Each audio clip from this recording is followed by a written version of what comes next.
मेला प्राधिकरण ने यहां पर लगभग 5000 एकड़ क्षेत्रफल में प्रयागराज को जोड़ने वाले मार्गों पर संगम से 2 से 5 किलोमीटर की दूरी पर पार्किंग स्पेस भी चिन्हित करके उन्हें सक्रिय कर दिया है। हर पार्किंग स्थल पर चौकी भी होगी, सुरक्षा की पुख्ता व्यवस्था भी होगी, पब्लिक एड्रेस सिस्टम भी होगा। इस सारी कार्रवाई आगे बढ़ाई जा चुकी है। पेंटोन ब्रिज पहली बार हम लोगों ने इनकी संख्या 2019 में बढ़ाई थी, जो 22 तक पहुंची थी।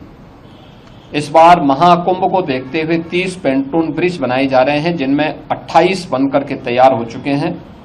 2 अगले 3-4 दिन के अंदर वह भी बनकर के तैयार होंगे।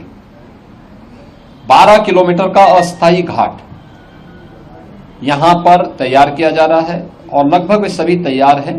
कुछ पक्के घाट बनाए जा रहे हैं। अरेल की ओर एक पक्का घाट बन रहा है, अगले 2-3 दिन के अंदर उसको भी कंप्लीट कर लिया जाएगा।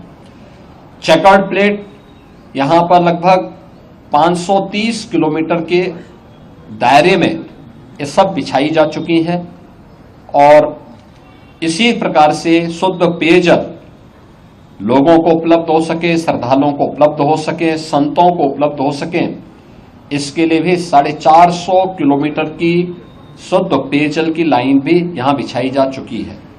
मेला अपना एक शेप लगभग ले चुका है कि वो संस्थाओं को आना, बाकी ये संस्थाएं आ रही हैं।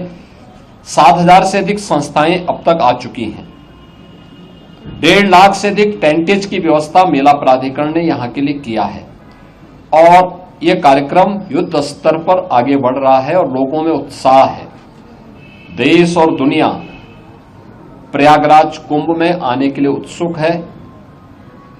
उत्तर प्रदेश और देश के इस सबसे बड़े आध्यात्मिक और धार्मिक समागम को अपनी आंखों से देखना चाहता है। 144 वर्ष के बाद महाकुंभ का यह मुहूर्त आ रहा है और इस महा समागम का साक्षी देश और दुनिया बनना चाहता है। इसके लिए हर प्रकार की व्यवस्थाएं डबल इंजन की सरकार ने, केंद्र और राज्य सरकार ने मिलकर के, यहां पे प्रशासन और पुलिस ने मिलकर के, मेला प्राधिकरण के साथ मिलकर के इन सभी कार्यक्रमों को युद्ध स्तर पर आगे बढ़ाने की तैयारी की जा रही है और जनवरी प्रथम सप्ताह तक संस्थाएं भी आ चुकी होंगी, तैयारियां पूरी हो चुकी होंगी। 13 जनवरी को पौष पूर्णिमा की पहला स्नान यहां पे संपन्न होगा। मकर संक्रांति 14 जनवरी को दूसरा स्नान यहां पे होगा, जो अमृत स्नान भी होगा, जिन्हें साई स्नान कहते थे।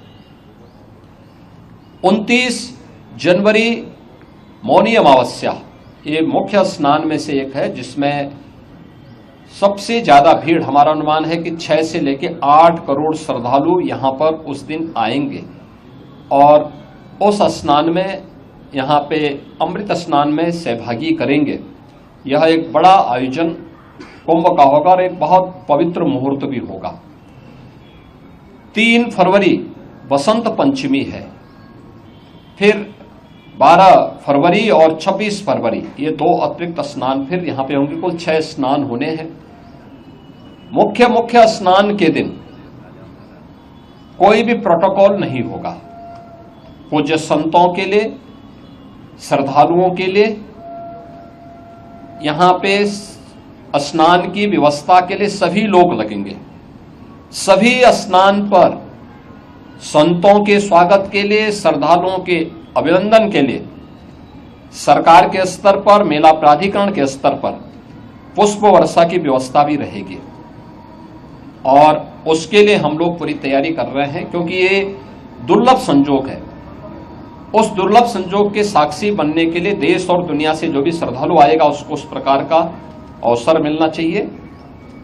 प्रकृति और परमात्मा की कृपा से, भगवान प्रयागराज की कृपा से, द्वादश माधव की कृपा और मां गंगा और मां यमुना की कृपा से ये पूरे कार्यक्रम सकुशल संपन्न हो। आज इस दिवस से मैंने यहां बैठक की है, पूजा भी की है और आप सबके सहयोग से इस पूरे आयोजन को पूरी भव्यता के साथ यहाँ पे आयोजित करने का गौरव यहाँ पे डबल इंजन की सरकार को प्राप्त होगा, प्रयागराज मेला प्राधिकरण को प्राप्त होगा और प्रयागराज वासियों को प्राप्त होगा। मेरी प्रयागराज वासियों से ये अपील होगी कि स्वच्छता का और आतिथ्य सेवा का जो उदाहरण प्रयागराज ने इससे पहले किया है 2019 के कुंभ में, उससे अच्छा अवसर इस बार उनके सामने आने जा रहा है और हमारा प्रयागराज तो उसके लिए वैसे भी जाना जाता है। तो आतिथ्य सेवा के साथ साथ स्वच्छता का एक उत्कृष्ट उदाहरण प्रयागराज प्रस्तुत करेगा। इस विश्वास के साथ मैं वर्ष 2025 की अपनी मंगलमय शुभकामनाएं पूरे प्रदेशवासियों को देता हूं।